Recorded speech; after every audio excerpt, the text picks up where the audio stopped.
Let's take a look at what do the people who are watching this video or reading this interview need to know about moving forward in this chaotic world that we live in, right? For the highest good. I'm going to take 4 cards. Oh, that's interesting. They're all upright. Nope, not the last one isn't. So the first Exactly. card is this. It is, it says time for a nap. The card is all about ensuring that you rest. So it sounds like, oh, that's such a general thing to say, but not really. I think we get very exhausted by the amount of information that's bombarding us all the time. And we aren't equipped to take in that much stimulation.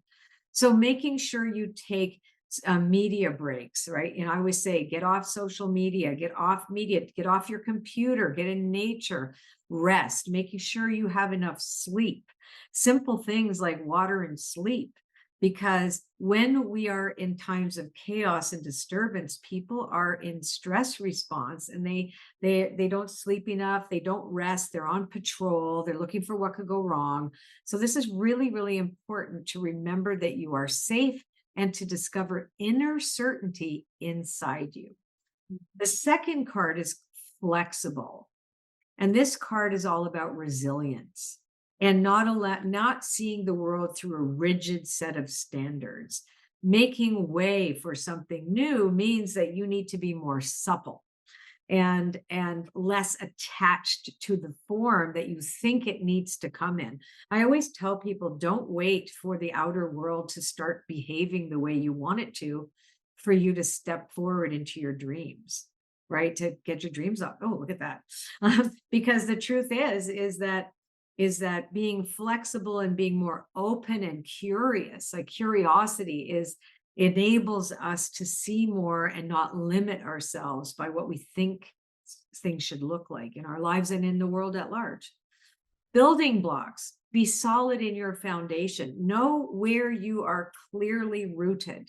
So understanding that you build your metaphoric house on a foundation, make sure that foundation is steady and solid. And what that means is having a really good conscious contact to a higher power, understanding that spirit is the first realm that we operate from. We were first spirit before we were humans.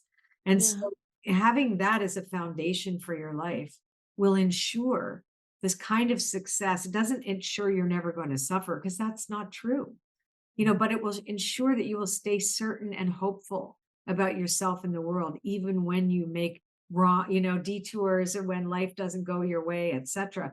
You still feel that sense of purpose for you and the world and love that exists everywhere.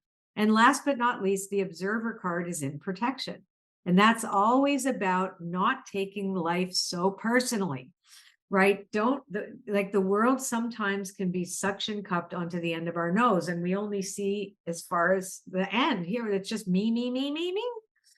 But it's not. We are entering into a period where we is a very important thing, but we cannot serve the we without knowing the purpose of the me, right? So being authentic and true and trusting, because when we get too ego focused, it's when we edge God out. The idea is Yes. that we have a clarity of identity where we ease God's order. And that we can only do that when we're in the witness, where we step back and look at the bigger picture and say, I don't know. And it's Yeah. okay not to know. Say, I don't know. I will be curious to discover what's next, as opposed to, I must have it exactly the way I have it, because then you just get completely self-centered.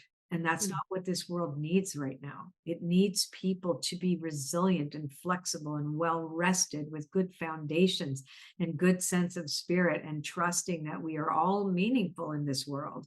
Not one of us is better than the other. And know that, when we can not take the world so personally, Mm. the world becomes so much more of a magical place for us. And that's it. That's a beautiful reading. I would say it's something we all need to hear.